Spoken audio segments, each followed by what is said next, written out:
Hi అండి, అందరూ ఎలా ఉన్నారండి? బాగున్నారా? నేనైతే చాలా బాగున్నానండి.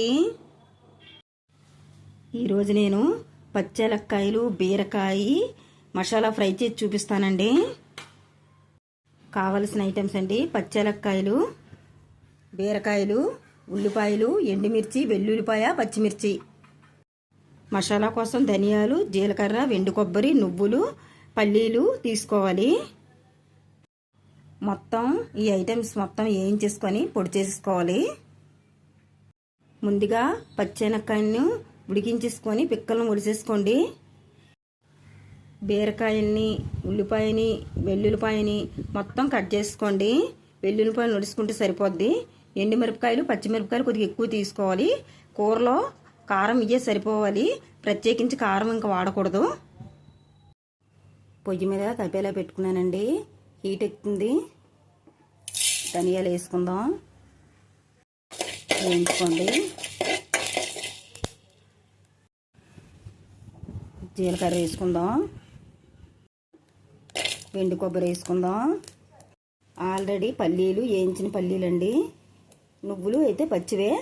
నువ్వులు పల్లీలని వేసుకుందాం. నువ్వులు పల్లీలు వెంటనే వేగిపోతాయి, వేయించిన పల్లీలు కాబట్టి వెంబటే వేగిపోతాయి. నువ్వులైతే మాత్రం లాస్ట్లోనే వేసుకోవాలండి, ఎందుకంటే వెంబటే మాడిపోతాయి అన్నమాట. మొత్తం వేగిపోయండి. ఇప్పుడు స్టవ్ ఆఫ్ చేసి చల్లార్చుకొని మిక్సీ పట్టేసుకోండి. పొయ్యి మీద కళాయి పెట్టుకున్నాను, ఆయిల్ పోసుకున్నాను, హీట్ ఎక్కుతుంది. శనగపప్పు వేసుకోవాలి, ఆవాలు జీలకర్ర వేసుకోవాలి, వెల్లుల్లిపాయలు వేసుకోవాలి. వెల్లుల్లిపాయలు కాస్త వేగాలి. ఎండుమిర్చి వేసుకోవాలి, పచ్చిమిర్చి వేసుకోవాలి. కలుపుకోండి. ఉల్లిపాయలు వేసుకోవాలి, కలుపుకోండి.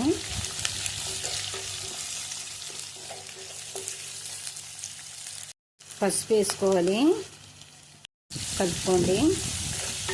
పోపుని ఎర్రగా వేయించుకోవాలి.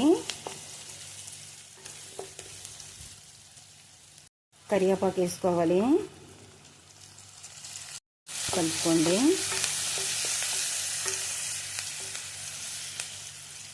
పోపు మొత్తం ఎర్రగా వేగిందండి.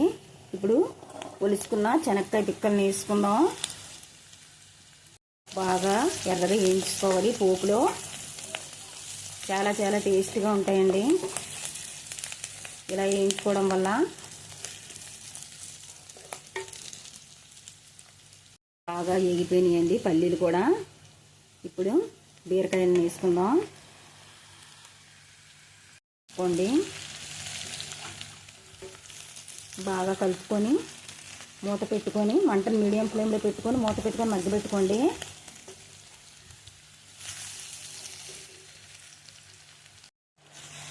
చూద్దాం. కూర అయితే చాలా వరకు సాఫ్ట్ అయిందండి, బీరకాయ కూడా. ఇప్పుడు సాల్ట్ వేసుకోవాలి. సాల్ట్ వేసుకుందామండి.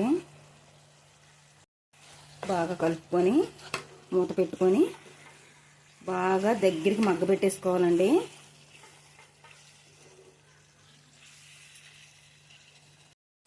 చూడండి, కూర అయితే బాగా మగ్గిపోయిందండి. ఇప్పుడు ఇందాక చెప్పిన మసాలా వేసుకోవాలి. కొంచెం బరగ్గానే పట్టుకోవాలి మసాలా. కలుపుకోండి. కలుపుకొని మసాలా కూడా బాగా ముక్కలకి పట్టేసేటట్టు బాగా మగ్గాలి.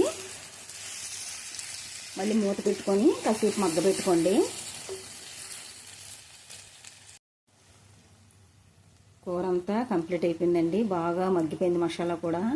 ఇప్పుడు కొత్తిమీర వేసుకుందాం. ఆయిల్ కొంచెం ఎక్కువే పడుతుందండి. ఆయిల్ ఎక్కువ వేసుకుంటేనే టేస్ట్గా ఉంటుందన్నమాట. మసాలా వేసాం కాబట్టి ఆయిల్ పైకి స్ప్రెడ్ అయినంత వరకు బాగా మగ్గించుకోవాలి కూర. ఎంతో టేస్ట్గా ఉండే పచ్చి శనక్కాయలు బీరకాయ మసాలా ఫ్రై అయితే రెడీ అయిపోయిందండి. చాలా టేస్ట్గా, చాలా కమ్మగా ఉంటుందండి.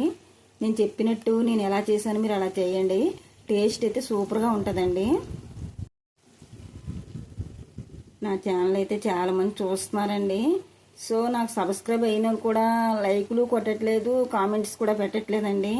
మీరు కామెంట్స్ పెట్టి నా ఛానల్ ముందుకు తీసుకెళ్తా ఉంటే నేను చాలా ఇంట్రెస్ట్గా ఇంకా వీడియోస్ పెట్టగలుగుతానండి. మా ఫ్రెండ్స్ అందరూ అంటున్నారన్నమాట, ఏంటి డైలీ పెట్టేదనేవి వీడియోస్ తగ్గించేస్తున్నాం ఏంటని.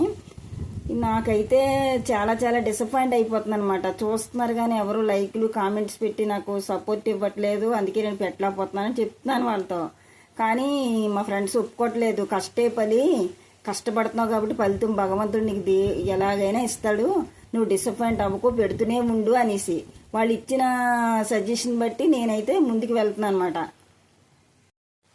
నేను నా ఛానల్కి సపోర్ట్ చేసిన వాళ్ళకి, సబ్స్క్రైబ్ చేసిన వాళ్ళకి నేను ఒకటే రిక్వెస్ట్ చేసుకుంటున్నానండి. ప్లీజ్ అండి, నా ఛానల్ మీరు చూస్తున్నారు, నాకు లైక్లు కొట్టండి, నాకు సపోర్ట్ ఇవ్వండి, కామెంట్స్ పెట్టండి. మీరు సపోర్ట్ ఇస్తూ ఉంటే నేను మంచి మంచి వీడియోస్ అని పెట్టగలుగుతానండి. మాలాంటి వాళ్ళకి మీరు సపోర్ట్ ఇచ్చి ముందుకు తీసుకెళ్తా ఉంటేనే మాకు హ్యాపీగా ఉంటుందండి. నా కొత్త ఛానల్ను లైక్ చేయండి, షేర్ చేయండి, సబ్స్క్రైబ్ చేయండి please. Thank you so much అండి.